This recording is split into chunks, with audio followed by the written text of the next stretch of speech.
Encore appelée pomme d'amour, la tomate semble ne pas jouer les privilégiés sur nos étals, surtout en cette période de forte pluviométrie. Pourtant, un légume très prisé par tous les maîtres et amoureux de l'art culinaire, la tomate se fait de plus en plus rare dans les marchés. Une situation qui justifie les coûts très élevés et la quantité questionnable de fruits de ces délices qui aromatisent les plats dans les ménages. Sur le comptoir, là, on a les tomates de 200.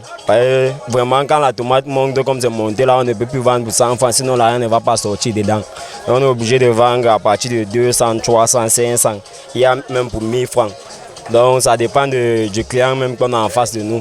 Et si c'est un assaut, c'est quelqu'un qui vient tous les jours, il ne va pas vendre comme si c'est quelqu'un qui est venu aujourd'hui et qui ne va plus voir demain. Ce qui du reste met les ménagères en difficulté, elles qui au-delà des fruits en variété préfèrent les tomates concentrées en boîte et en sachet. Un autre problème auquel font face ces vendeurs est celui de l'approvisionnement. En effet, en ces périodes de faible récolte, les grossistes se font de plus en plus rares. Je pars chez les grossistes au marché Mokolo.